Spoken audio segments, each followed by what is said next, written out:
Hello everyone and welcome back to the Arkham City playthrough. Uh, so we just left Wonder City. We took out some Joker thugs, and also we ran into Killer Croc, who seems to be doing better. He's got the collar off and everything, so that's good for him. Um, as you cannot tell by my voice, I am super tired today. Like I am just dead. Like I feel like doing anything else other than this. But, I had some free time, so I decided to just kick back and try and get a few more parts done for Arkham City. So I'm doing parts 13, 14, 15. So I'll try and get it done today. In any case, if anything, I'll just do whatever I can now, and then I'll come back later and do some more. We only have like, let's see, another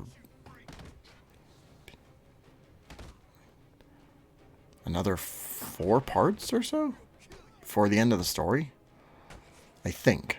I'm not entirely sure. I can't remember. It's been a while since I've recorded the game, but yeah. So we're in the Batman Beyond suit, which is such an awesome suit. I love this thing so much. And also we're taking out some thugs like we usually do. Oh, jeez. He just barely missed me there. That was funny, actually. But yeah, we'll just interrogate this guy for Riddler info, which we'll take care of later on. So,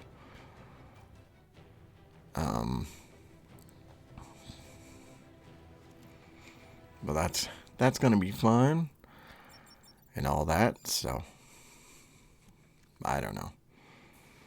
We'll try and figure it out anyway. So. Oh, jeez. Hugo's on the radio and he's going to announce something pretty big. Oh, a new inmate. Okay. Quincy Sharp. Haven't seen him since he abandoned that room we left him in Arkham Asylum. And we discovered through this he's inhabited by the spirit of Amadeus Arkham, or maybe he's just insane.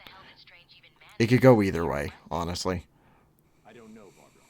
I kind of like it being both approaches though, where like he thinks he's possessed by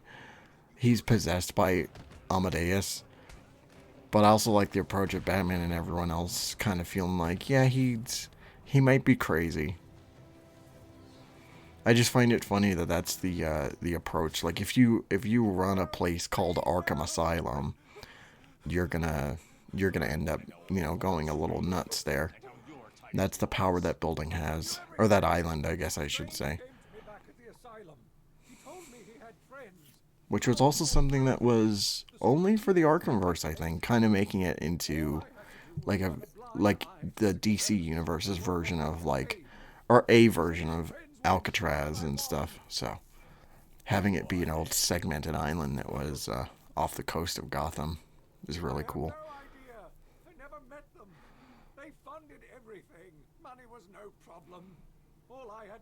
So it seems like Quincy here is possessed by a higher power other than Amadeus. I just wonder, like, because obviously he's been planning this for a long enough time. I mean, we saw in the secret room in Arkham Asylum that he had plans for City even before the events of that game started, and we knew from the beginning of that game that he was on his mayoral campaign. So I just find it funny that everybody voted for him. Who knows who the other candidate was? Who cares? But yeah. God, I get it, Oracle. I need to go back to Jesus, but I have side missions to complete. Damn it! Oh, jeez. Well, that's suspicious. But you know what? I appreciate it. So yeah, for the rest of the part, we're just gonna take care of some side missions and finish up. We're gonna finish up one for sure. So, or actually two, because the one that we're doing Not right after, but right after we take care of the political prisoner. Uh, uh,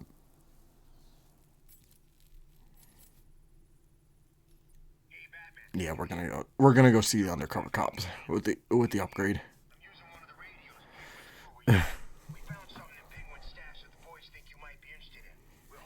Oh, really?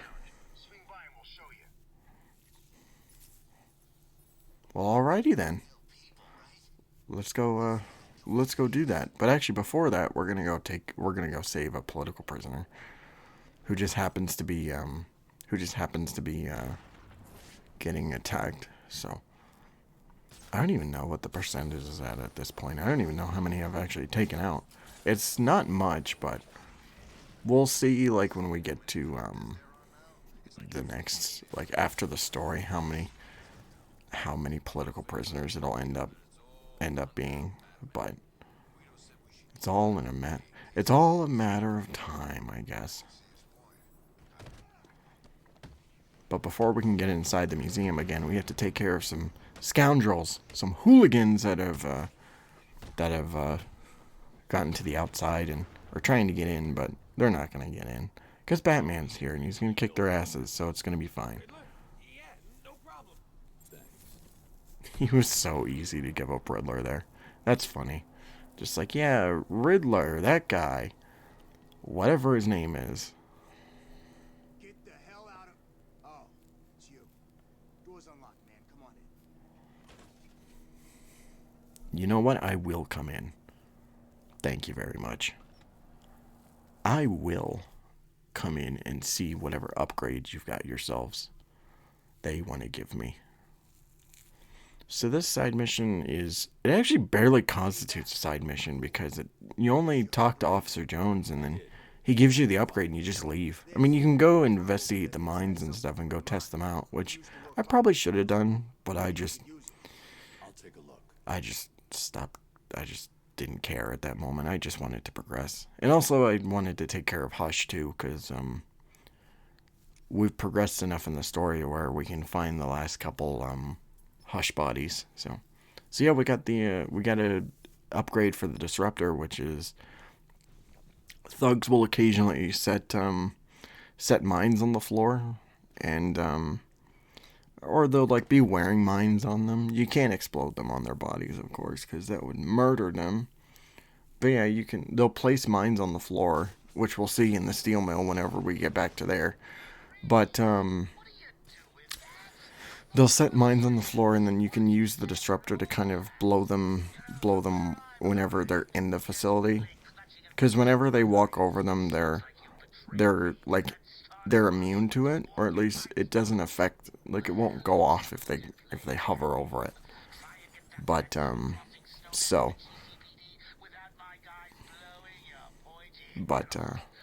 yeah, we can blow them up and knock them out. So the Disruptor has become like such a useful weapon. I love using. Like if it's not just jamming guns when I get the chance to, then it's definitely just like it's jamming guns and then also blowing up mines on the floor. Sometimes I'll save one for each. Like if I have like certain, like I think it's only the max is like 2 you can do. So like I'll save one for if I'm in a heavy situation with like an armored dude or something like that. If he's got a weapon, I'll jam it. Or if there's mines all over the place, then I'll make sure to use that to my advantage. It's like that and the sonic shock battering that become especially useful in that situation. But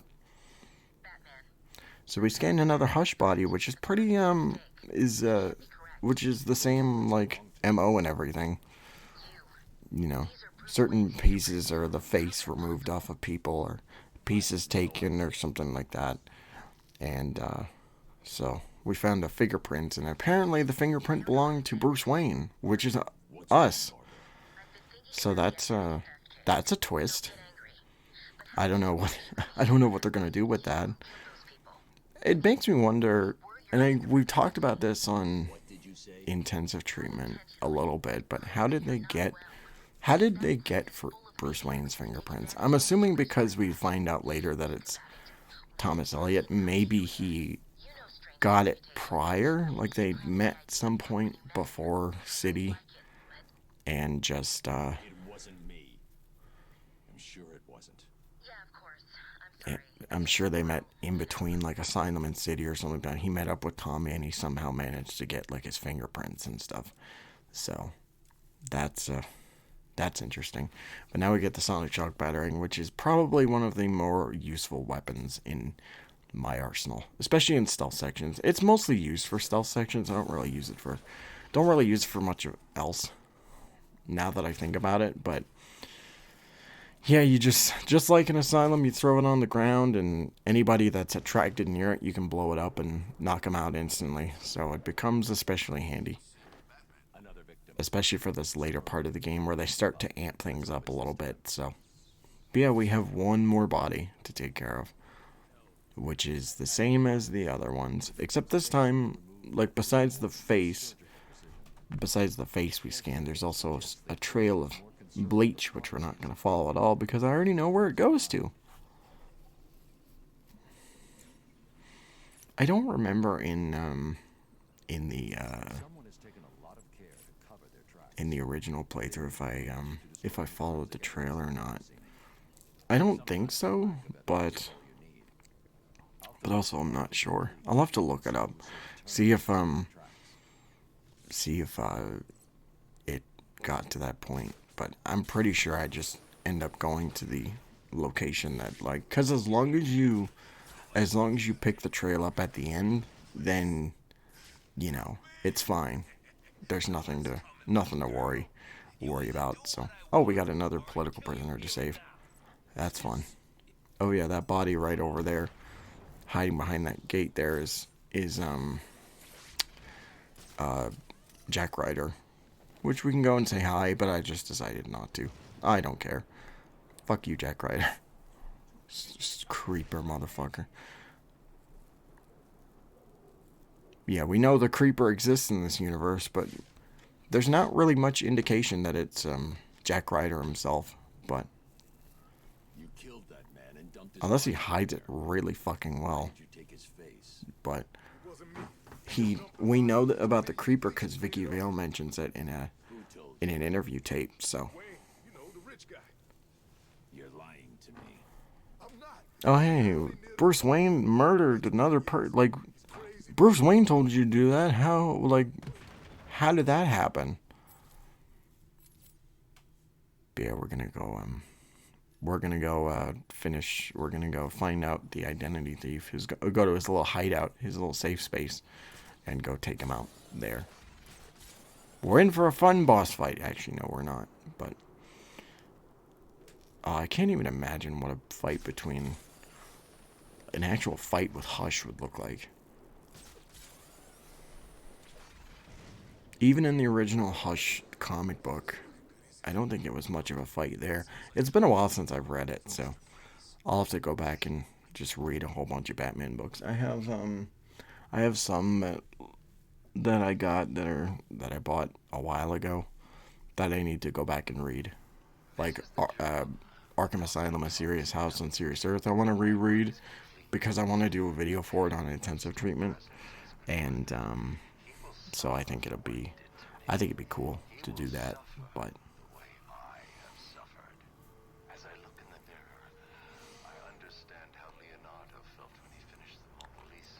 oh wow, the tape actually played on time. So when I did the playthrough on intensive treatment, the penitentiary playthrough, the audio came in much later, so like it chimed in like when Hush revealed himself and he was taking off the bandages. The audio was still playing while they were talking. So, which I don't know if it was because of the Xbox itself, or at the time I didn't have a hard drive for the Xbox, so maybe that had some sort of hand in that, but I'm not sure.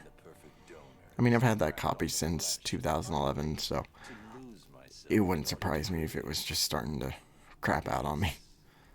But I've taken real good care of it, along with all the rest of my games. Oh, that always used to bother me. You ever have siblings that just, like, they have video games and they put, like, the discs on top of each other? Like on a little disc holder or something like that? It's just disc after disc. Oh, I hated that because just something so like if your game or whatever doesn't have a case, like my thing, like I never stacked them on top of each other. I always kept them in like a travel pack or like you guys know what I'm talking about, or at least I hope you do if you're old enough to remember that. But yeah, I always hated stacking discs on top of each other. I still hate it. Some of my DVD sets and Blu-rays do that, where they stack discs, and I'm just like, no, gross. Get it away from me. I hate it because it's more likely to scratch, and I do not want that to happen. No. Prepare a new file on Dr. Thomas Elliot. I'm uploading all the details from his surgery. Elliot, the famous surgeon? Elliot? We used to be friends. We were, a long time ago. So he was the identity thief? Okay, I remembered that. I misremembered that detail. So it seemed like from Bruce's lines that they hadn't seen each other in a very, very long time. So it makes me wonder now how he actually got that fucking fingerprint. Left Arkham City. Unless, Tomorrow. well, he couldn't have gotten it when Bruce was being processed. But anyway, so we're gonna stop right here, and we'll pick it up next time with part 14 for more juicy Arkham City action. So stay tuned, everybody, and have a great night. Okay. Anyway, see you guys.